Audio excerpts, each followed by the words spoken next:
Harapan saya nggak banyak, mudah-mudahan ilmu ini bermanfaat buat orang banyak. Itu aja sih. Silakan ditanggapi, silakan dipelajari gitu ya. Apapun harus dipelajari. Dengan budidaya semut ini, tujuan saya dengan budidaya semut ini, orang itu apa ya namanya, bisa sejahtera, bisa hidup.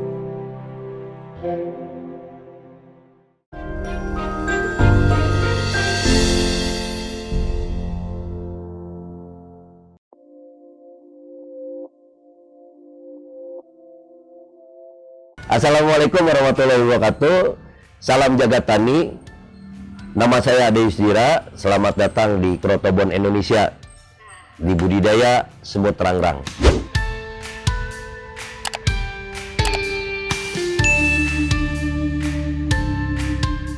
Krotobon Indonesia ya, krotobon mah ya kroto. Kroto itu telur semut. Orang bilangnya begitu, telur semut. Padahal kroto itu adalah pupa dan larva sebetulnya. Tapi karena orang sudah ngomongnya kroto di zaman baheula sampai sekarang, ya udahlah kita ngikut aja lah. Kroto itu adalah semut, telur semut. Bonnya sendiri adalah nama saya, Mas Bon gitu loh. Terinspirasi ku James Bond merenannya, United Kingdom in James Bond, in Indonesian Mas Bon. Makanya digabunglah jadi Krotobon. Sebenarnya telur semut yang bermereknya si Bon gitu loh. Bukan penemunya ya, saya mah bukan. Maksudnya itu nama saya aja Bon. Jadi orang gampang mengingat aja. Kroto ya dikasih aja Krotobon. Saya memulai riset itu dari tahun 2009 sebetulnya mah. Awalnya kita diskusi ya. Kebetulan saya backgroundnya di pendidikan. Kita ngobrol-ngobrol, ini usaha apa sih?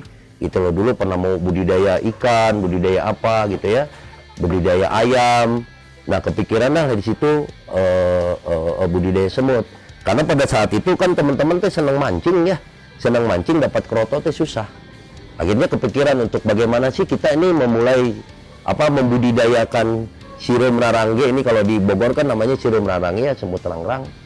Nah mulailah saya di situ karena memang mencari kroto, apalagi di musim-musim panas, musim-musim hujan ya. Dimulai musim Juni, Juli, Agustus, di Agustus, September, Oktober, November, Desember, kroto memang sangat sulit. Nah mulailah budidaya. Mulai di situ cari beberapa informasi ya, di beberapa kan dulu mah informasinya kan belum banyak, dan lagi juga memang ternyata literatur budidaya semut rangrang ini belum ada, memang ya sifatnya hanya kajian-kajian aja, belum ada teknik-teknik budidaya seperti apa tuh belum ada. Nah itulah memulai dari 2009, itu juga mulainya di kamar. Gitu. Jadi satu kamar itu saya bikin untuk riset 2009. Nah mulailah saya memulai 2009. Terus saya riset ya, saya kaji gitu kan. Oh bagaimana dia bertelur, bagaimana dia makan, dia perlu suhu udara yang seperti apa gitu kan. Nah itulah mulai di riset di situ. Karena kalau biasanya kan semut di alam gitu ya, di budidaya di alam, ngambilnya di alam. Sementara kan saya nggak punya alamnya, pohon-pohon nggak punya. Nah mulailah berpikir bagaimana ini bisa dibudidaya di rumahan gitu loh, pakai rak, medianya pakai toples gitu loh. Kenapa pakai toples? Saya lihat kalau pakai toples akan lebih cepat kita ngelihatnya gitu loh, panennya kita bisa ngelihat ya, cara dia makannya juga ya, intinya aktivitas si semutnya bisa kelihatan dibanding orang kan ada pakai bambu ya, pakai besek gitu. Akan sulit kita melihat perkembangan si semutnya. Kalau pakai besek ini kan kita bisa lihat. Nah itulah mulai 2009.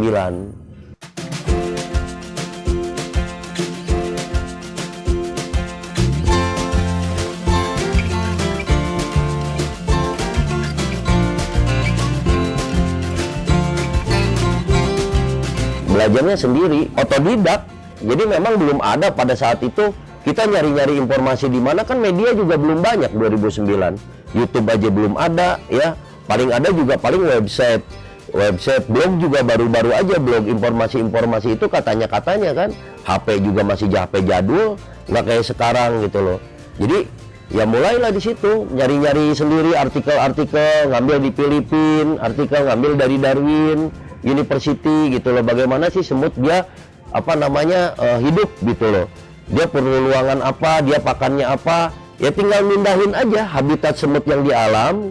Dia makannya apa itu dipindahkan ke dalam toples itu. Ya kepikiran toples ya itu tadi, ini medianya apa yang supaya gampang gitu loh. Dan kemudian juga memang sebelumnya juga sudah muncul apa namanya budidaya ini ya sudah muncul. Cuman saya coba kaji lagi ya, memang yang paling bagus itu ya di toples itu 2009. Ya itu tadi, karena memang gampang dipanen, kita bisa lihat pergerakan semutnya. Coba kalau di bambu di besek tekannya hoan mana nangis endogan apa henteu dia udah bertelur apa enggaknya nggak kelihatan kan, tapi kalau di toples kelihatan dia munculkan kroto-krotonya di pinggir, di apa namanya ditempelin sama dia gitu loh. Jadi kita bisa ngelihat di beberapa penelitian ya, kemarin penelitian IPB ya, si Jana kalau nggak salah itu pernah meneliti, dia kan perbandingan antara toples besek dengan bambu, ya paling cocok ya di toples.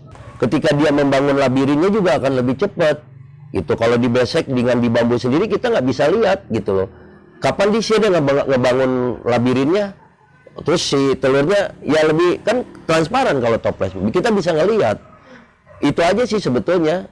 Terus kemudian juga apa namanya, kapan waktu dipanen juga udah bisa kita kelihatan gitu loh kalau di toples. Beda dengan di bambu ataupun di besek, kita nggak kelihatan.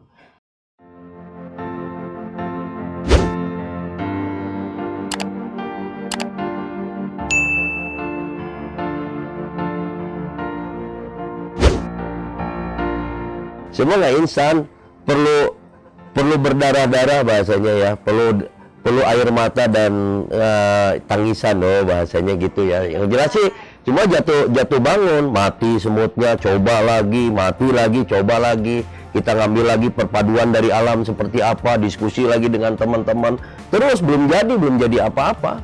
Dari 2009 itu baru ngeriset, mulailah saya bikin namanya promosi-promosi gitu di media sosial gitu ya. Dulu mah di website gitu ya, supaya saya tuh tujuannya untuk diskusi aja.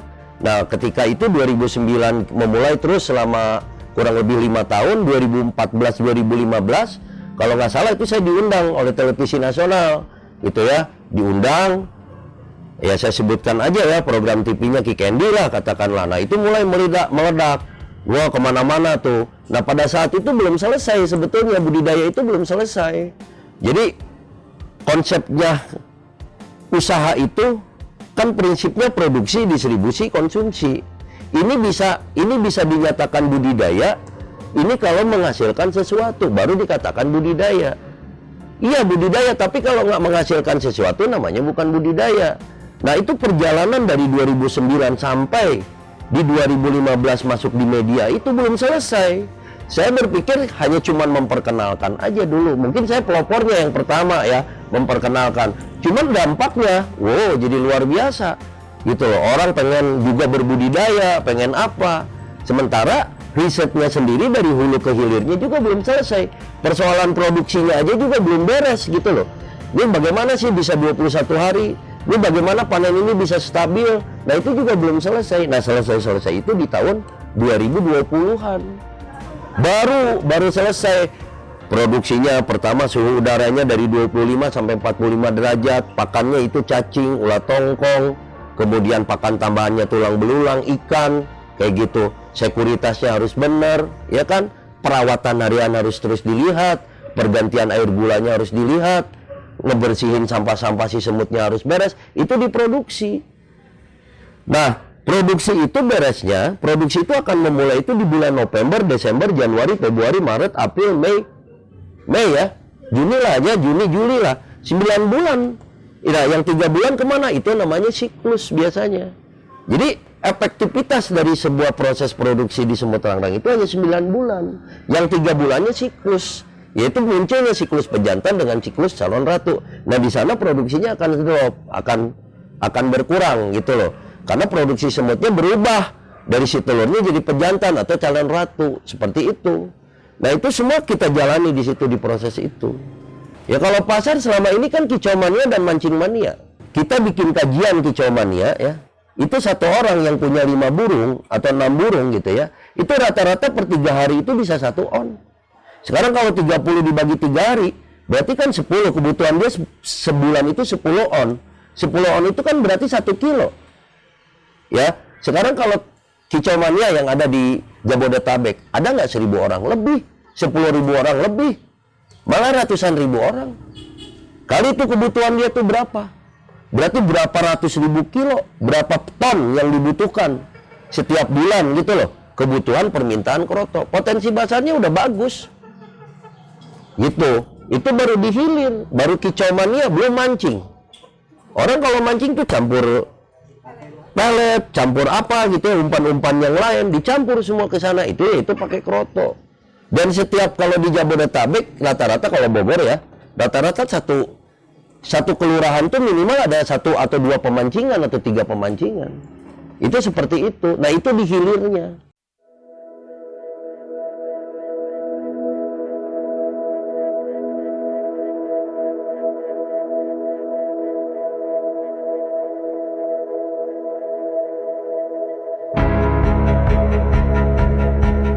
Oh, orang budidaya bisa beli ini, beli ini. Ini buat para milenial. Kamu belajar aja dulu. Kamu belajar dulu itu dulu. Lihat potensi pasarnya apa. Gitu. Jadi saya lebih senangnya belajar dulu. Itu mah dampak. Nanti uang itu mau beli apa, mau beli pulau, mau beli mobil, mau beli apa, ngapain harus beli mobil? Kembangkan lagi untuk ilmu pengetahuan. Kembangkan lagi untuk berbagi. Saya bikin buku, ya kan? Saya bagiin lagi ilmu, itu buat saya kepuasannya. Bukan berapa banyak yang saya miliki, bukan. Tapi berapa banyak yang saya sudah berikan ilmu itu. Dengan budidaya semut ini, tujuan saya dengan budidaya semut ini, orang itu, apa ya namanya, bisa sejahtera, bisa hidup. Gitu loh, itu tujuan saya. Nah, sampai sekarang saya terus berjuang di situ. Bukan berapa banyak mobil saya. Ya, belajar dari semut, makanya berbagi. Semut itu bukan berapa yang dia sudah dapat, tapi sejauh mana dia bisa berbagi dengan koloninya. Karena supaya kuat, supaya tangguh koloninya, sesuai dengan tagline Krotobon, bersatu kita teguh, berkoloni kita tangguh. Satu nusa, satu bangsa, satu koloni, Krotobon Indonesia. Harapan saya nggak banyak, mudah-mudahan ilmu ini bermanfaat buat orang banyak. Itu aja sih. Silakan ditanggapi, silakan dipelajari gitu ya. Apapun harus dipelajari. Nggak semua Allah ciptakan sesuatu di alam semesta ini tidak akan sia-sia. Semua pasti akan ada manfaatnya alam ini untuk manusia. Tapi untuk orang-orang yang mau berpikir. Kalau nggak mau berpikir, tidur aja udah. Yang mau berpikir dan mau bekerja keras, alam semesta ini sudah diciptakan untuk orang-orang yang berpikir. Lamun temikir, ya mau. Dan satu hal, jadi pengusaha itu tidak gampang. Punya mental yang kuat, fokus, kerja keras, semangat pantang menyerah. Ya, nyala apinya jangan jadi lilin, harus berkobar, ya kan? Jangan cengeng, jangan gampang mengeluh, berpikir positif. Seperti itu, jadi pengusaha itu tidak gampang. Dia harus melalui proses-proses seperti itu. Kuncinya adalah apa? Supaya kita bisa begitu. Kuncinya adalah ego. Kita ini dipengaruhi semua oleh ego. Marah ego, malu ego, mutung ego, baperan ego, gampang kesinggung ego. Orang bisa gampang kesinggung, baperan, nginep loh baperannya. Bisa 7 hari nggak nanya-nanya, bisa sebulan nggak nanya-nanya, dendaman. Gimana mau jadi pengusaha? Bagaimana supaya tidak cepat marah? Bagaimana supaya tidak cepat mutung? Yaitu sadar. Sadar kamu kalau marah. Sadar gua lagi marah, berhenti marahnya. Sadar lu lagi malu, gua lagi malu. Lu sadar, pasti lu akan berhenti malunya. Kuncinya adalah sadar. Nah, bagaimana menciptakan kesadaran? Yaitu berpikir positif. Banyakin kegiatan-kegiatan yang positif. Seperti itu, selesai. Dan kita praktekkan semua day to day.